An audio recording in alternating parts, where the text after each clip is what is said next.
మీకు గుర్తుంటే few months back చిన్నపిల్లల గురించి తప్పుగా మాట్లాడినటువంటి ప్రణీత్ హనుమంతుని అరెస్ట్ చేసి పోస్టో వేసి పెట్టారు. ప్రస్తుతం అతను రిమాండ్ లో ఉన్నట్టున్నాడు. అతని విషయంలో ఎక్కువగా యాక్టివ్ అయ్యి అతను ఆమ్, అతనికి సంబంధించి చర్యలు జరిగేలా చేసింది సాయి ధరమ్ తేజ్, హీరో సాయి ధరమ్ తేజ్. అయితే అతన్ని ఇప్పుడు చాలా తీవ్రంగా ట్రోల్ చేసేటువంటి సిచ్యువేషన్ కనిపిస్తోంది. అయితే ఆంధ్రప్రదేశ్ లో ఆ, చంద్రబాబు నాయుడు, పవన్ కళ్యాణ్ ఈ కూటమి ప్రభుత్వం అధికారంలోకి వచ్చిన తర్వాత ఒక చిన్న పాప పవన్ కళ్యాణ్ ఎత్తుకున్నటువంటి ఫోటో పెట్టి ఆంధ్రప్రదేశ్ సేఫ్ హ్యాండ్స్ అని సాయి ధరమ్ తేజ్ పెట్టడం జరిగింది.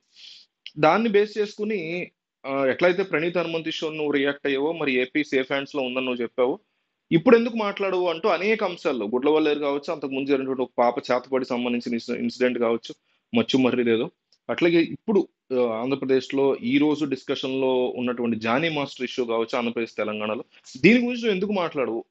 మరి మీ ఇండస్ట్రీకి సంబంధించినటువంటి అంశమే కదా, ఎందుకు మాట్లాడు అంటూ సాయిధరం తేజ్ని చాలా తీవ్రంగా క్వశ్చన్ చేస్తున్నారు. ఎక్కువ మంది ఆబ్వియస్లీ వైసీపీకి సంబంధించిన క్వశ్చన్ చేస్తున్నారు.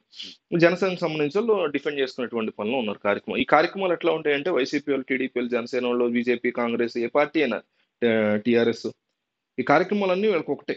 వాళ్ళు వాళ్ళు ఎవరైతే నాయకుడిని సపోర్ట్ చేస్తున్నారో గుడ్డిగా సపోర్ట్ చేస్తూ ఉంటారు వాళ్ళు ఆల్రెడీ. వాడికి, ఆ నాయకుడికి ఏ మాట పడకుండా ఆ నాయకుడిని సపోర్ట్ చేసేటువంటి ఈ సాయి ధర్మ తేజ్ టైపో, లేకపోతే ఈ శ్యామలు ఉంటారు, యాంకర్ శ్యామల వైసీపీ సపోర్ట్ చేస్తారు ఆవిడ, ఆ టైపు ఇలాంటి వాళ్ళు డిఫెండ్ చేసుకుంటూ బతుకుతారు అంతే. ఇంతకు మించి ఎటువంటి క్వశ్చన్స్ ఏమి ఉండకూడదు వీళ్ళకి. సో ఇప్పుడు వైసీపీ ఎవరైతే వైసీపీ వాళ్ళు క్వశ్చన్ చేస్తున్నారో వాళ్ళు మళ్ళీ గతంలో జగన్మోహన్ రెడ్డి సీఎం గా ఉన్నప్పుడు ఇట్లాంటివి జరిగి ఎన్నో సంఘటనలు జరుగుతున్నాయి. ఓవర్ ద 10-15 ఇయర్స్, 20 ఇయర్స్ జరుగుతూనే ఉన్నాయి కదా. అప్పుడు మాత్రం జగన్ క్వశ్చన్ చేయరు వీళ్ళు ఎవరు. ఇప్పుడు ఎవరైతే సాయి ధరమ్ తేజ్ క్వశ్చన్ చేస్తారో వాళ్ళు అప్పుడు జగన్ క్వశ్చన్ చేయాలి, అప్పుడు జగన్ ఎవరైతే క్వశ్చన్ చేస్తారో ఇప్పుడు సాయి ధరమ్ తేజ్ వాళ్ళు క్వశ్చన్ చేయట్లా. అంటే అంత మనలో మనకి ఒక రకమైనటువంటి విద్వేషాన్ని క్రియేట్ చేసి పడేశారు ఈ రాజకీయ నాయకులు. మనలో ఒక విషయాన్ని నింపేశారు. ఒక జగన్ అంటే ఒక జగనే గొప్ప, ఒక పవన్ కళ్యాణ్ అంటే ఒక పవనే గొప్ప, ఓ రేవంత్ అంటే రేవంత్, చంద్రబాబు అంటే చంద్రబాబు, కేసీఆర్ అంటే కేసీఆర్, ఓ మోడీ అంటే మోడీ, రాహుల్ అంటే రాహులే, అంతే తప్ప ఆ వేరే వాళ్ళు కూడా, వేరే మన వాళ్ళని కూడా క్వశ్చన్ చేయొచ్చు, మనమే సమాజము, మనమంతా ఒకటి, రాజకీయ నాయకులందరూ ఒకటి అనేటువంటి నిజాన్ని ప్రజలకు ఏమాత్రం కూడా తెలియకుండా మనందరినీ తయారు చేశారు. కాబట్టి తెల్లారిన దగ్గర నుంచి ఎయిదర్ సినిమాకి సంబంధించి ఫ్యాన్ వార్లను కొట్టుకుంటూ ఉంటారు, లేకపోతే పొలిటికల్ వార్స్ ఈ మధ్య 5 ఏళ్లుగా పెరిగిపోయినాయి, ఆ గొడవలో పడి వస్తూ ఉంటాం అంతే. అయితే ఇప్పుడు సాయి ధరమ్ తేజ్ డెఫినెట్లీ క్వశ్చన్ చేయాలి, స్పందించాలి. అసలు వదిలిపెట్టే ప్రసక్తి అయితే లేదు. మనలాంటి న్యూట్రల్ పీపుల్ కూడా ఇప్పుడు వాళ్ళంటే వైసీపీలు అడుగుతున్నారు లేదా తర్వాత సంగతి. ఇప్పుడు ప్రణీత్ హనుమంత్ ఇష్యూలో డెఫినెట్లీ అతను చేశాడు, 100% మంచి పని అది, డెఫినెట్లీ అప్రిషియేట్ చేస్తాం. ఆంధ్రప్రదేశ్ సేఫ్ హ్యాండ్స్ అన్నాడు, సరే ఆయన మావయ్య కాబట్టి గెలిచారు కాబట్టి ఏదో అనుకున్నాడో అనుకుందాం. మరి సేఫ్ హ్యాండ్స్ అన్నప్పుడు దీనికి డెఫినెట్లీ ముచ్చుమరికి కానీ, గొడ్లవల్లేరుకి కానీ, లేకపోతే ఇప్పుడు జరుగుతున్నటువంటి జానీ మాస్టర్, పైగా సినిమా ఇండస్ట్రీకి సంబంధించినటువంటి వ్యక్తి, ఇతర సినిమాలు కూడా కొన్ని చేశాడు. ఆమ్, ఈయన మావయ్యలైన చిరంజీవి, పవన్ కళ్యాణ్ సినిమాలకు చేశాడు. వీళ్ళ చుట్టమైన అల్లు అర్జున్ సినిమాలో చేశాడు, వీళ్ళ బ్రదర్ అయిన రామ్ చరణ్ సినిమాలో చేశాడు, బావో బ్రదర్. మరి అట్లాంటి ఇండస్ట్రీకి సంబంధించినటువంటి వ్యక్తి కూడా రెస్పాండ్ అవ్వాలి, ఖచ్చితంగా అవ్వాలి. ప్రతి ప్రతి సెలబ్రిటీ కూడా ప్రజలకు సంబంధించి ఒక స్ట్రాంగ్ ఆదర్శంగా నిలబడాల్సిందే.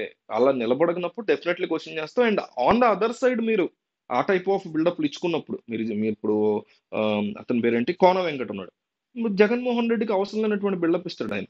అలాంటప్పుడు జగన్మోహన్ రెడ్డి పాలనలో తప్పు జరిగినప్పుడు ఏమయ్యా బిల్డప్ ఇచ్చినప్పుడు ఉన్నావు, ఇది లేవా అని ఆయన క్వశ్చన్ చేయాల్సిందే. క్వశ్చన్ డౌట్ లేదు. అశ్విని దత్ ఉన్నారనుకోండి, ఆయనకి చంద్రబాబు నాయుడుకి ఆయన తోపు అది ఇది అనేటువంటి ఫీలింగ్ ఉంటుంది. అంత బిల్డప్ ఆయన ఇచ్చినప్పుడు రేపొద్దున ఇదే చంద్రబాబు ఏదైనా తప్పు చేసినప్పుడు, రేపొద్దునైనా గతంలో అయినా ఎన్నో తప్పులు చేస్తుంటారు, అడుగుతాం.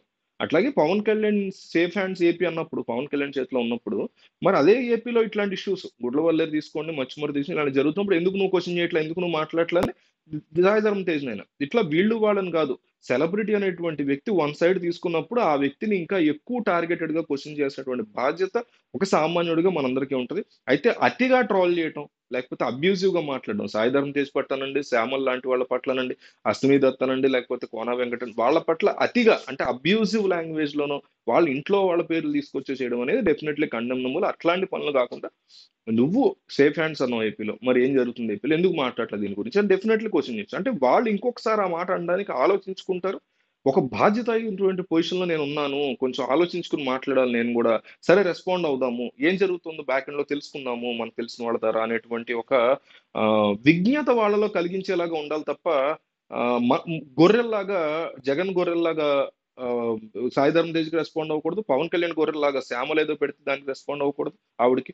అట్లా ఈ రకమైనటువంటి మెంటాలిటీస్ మనకు నిజంగా ఏపీలో జరుగుతున్నటువంటి అంశాల మీద నిజంగా మంచి జరగాలి అని అనుకునే వాళ్ళైతే ఈ రకమైనటువంటి అబ్యూజివ్ ట్రోలింగ్ చేయాల్సిన అవసరం లేదు. న్యాయంగా కరెక్ట్‌గా అడగాల్సినటువంటి పద్ధతిలో అది ఎవరినైనా మనం క్వెషన్ చేయొచ్చు.